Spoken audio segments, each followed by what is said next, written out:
All right, so we're back with somebody chewing Cheetos. Hot Cheetos. No sponsorship. Anyway, so we're here and we're playing the Four Kings, which I just realized it might not even start up. Oh my gosh. Oh no! It's still there. It's gonna come back. I think it's just give it a second. It's gonna come back. See, I told you. Shout out your favorite Cheetos down below. Or not. Anyway, so the Four Kings is another ROM hack. This one is done by. Wow, I actually forgot. Dang. Well. Someone was unprepared. I brought snacks, so I'm prepared. I'm not unprepared. I just had to simply look it up because that makes sense. I had his name written down somewhere, and of course, what do you think I did with it? I moved it. Of course you did. Like, I moved it far. Oh, gosh. It's somewhere. I'll find it. Crash, Boomer. No, it's Crash, Boom, Bang. That's who it is. 4 minutes later. It's not 4 minutes later, okay? It took me a little minute, but I found it. Alright. New game. -10 to all levels, all enemies. -5. No negative all levels. It's the intended difficulty mode. Well, then yeah, we'll play the original difficulty. We're not gonna play easy. What? Goes back, changes it to easy. No. Chapter 1, Cedar of Rebellion. I need to look up how to change my chapter names. I've not figured it out yet. Oh.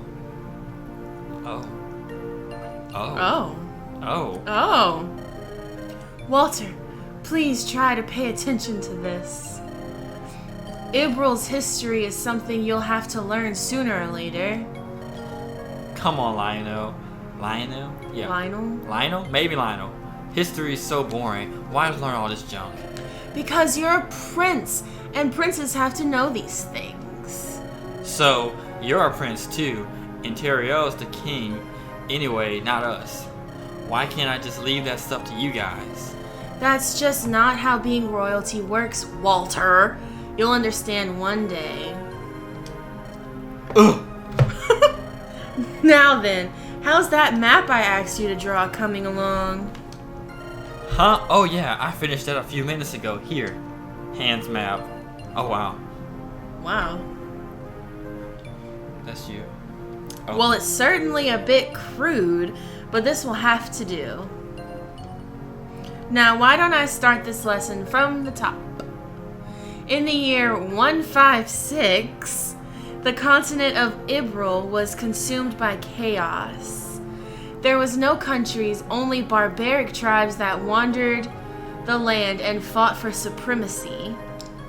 Among these tribes, 4 great ones emerged, helmed by powerful leaders.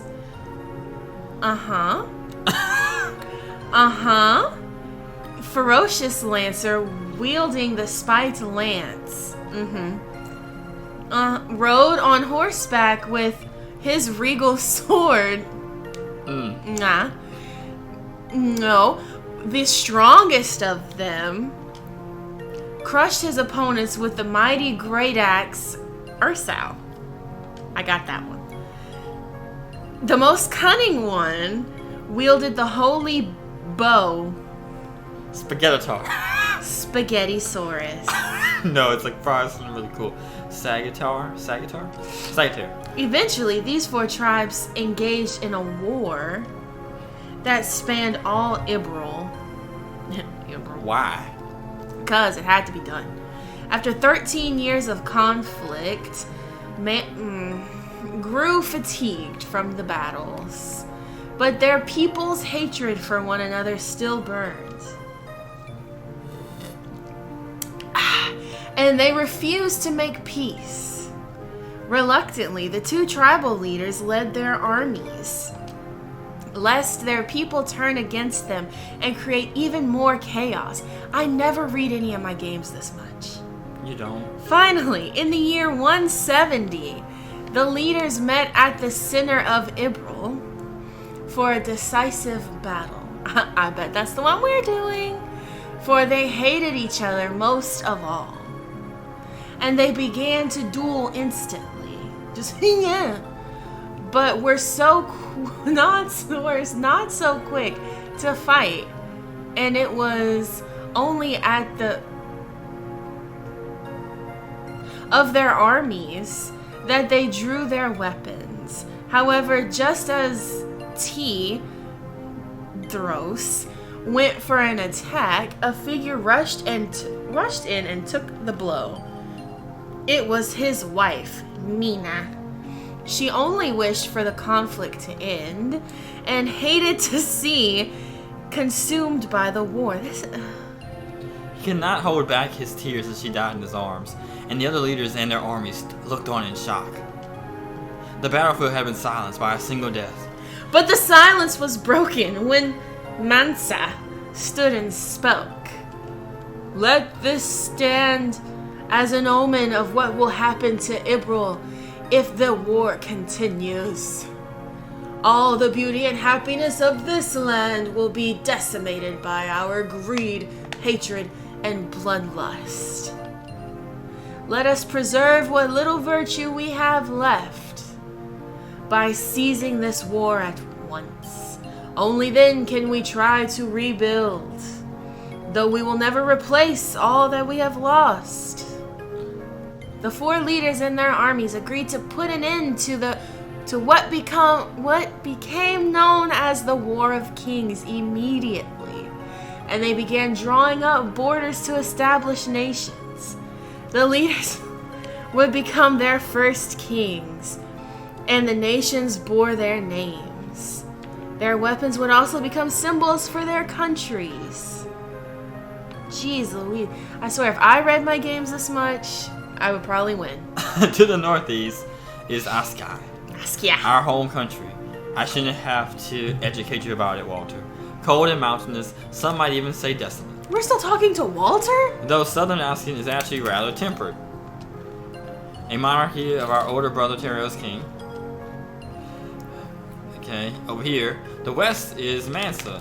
It is known in Clan countryside and is home of many Pegasi.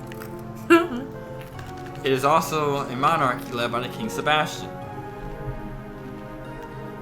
Encompassing most of the West Iril is Bihansin.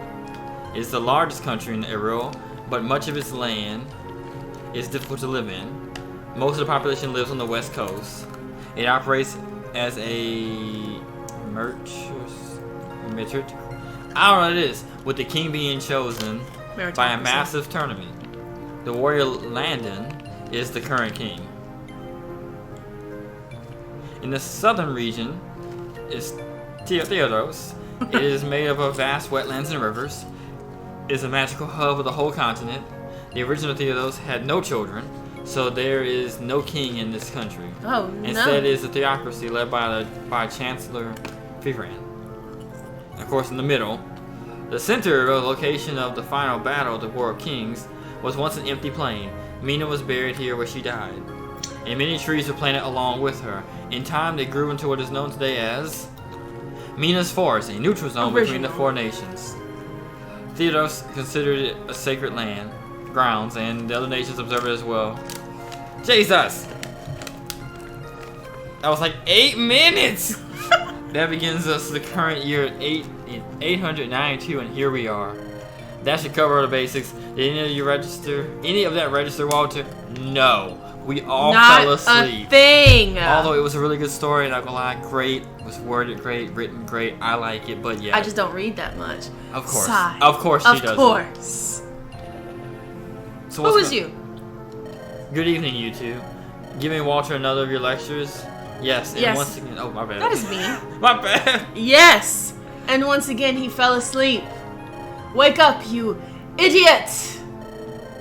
Huh? Oh, hey there, Terrio, Jan. Ugh. Hello, Walter. I trust you two know what I want to talk to you about. Our trip to... Yes? We were planning to leave later today. I wanted to give Walter another lesson before our departure, but it seems it was futile. Yeah, about that trip. Why aren't you going? Feels weird to send the princess to meet with King Landon instead of, the king himself.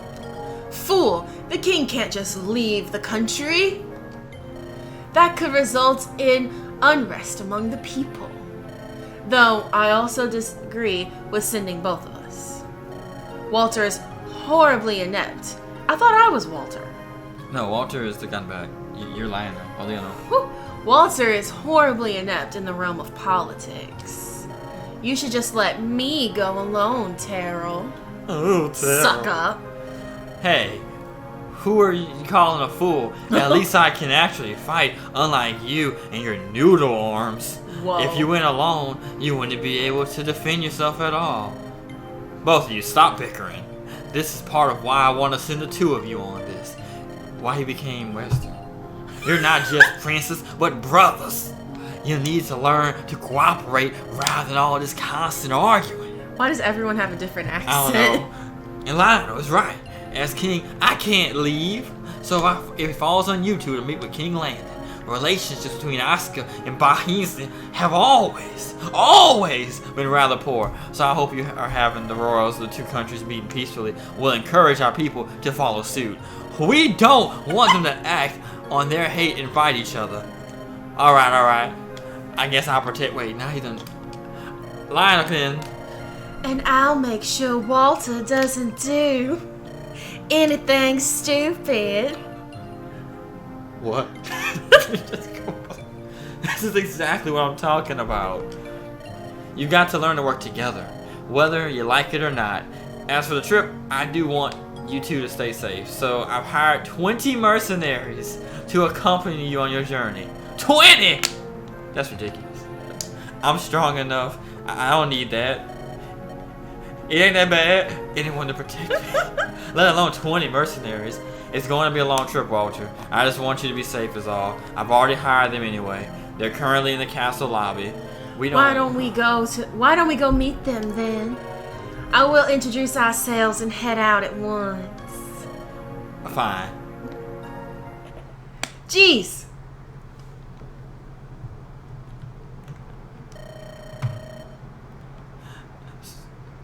So we're just gonna stop right here for a moment and have a part two. This is a lot of reading. So if you enjoy this reading, hopefully We didn't even do anything. So we'll pick up the gameplay in part two, and we'll just simply have this one as straight up reading. But it's a good game so far. I like the story. The story's pretty cool. So we'll pick up part two, and if you liked it, you leave us a comment. You skipped this part, well then that's on you. You missed some great voice acting. So we'll see you guys in like, I don't know, a day or two. We'll see. Potato. See you later.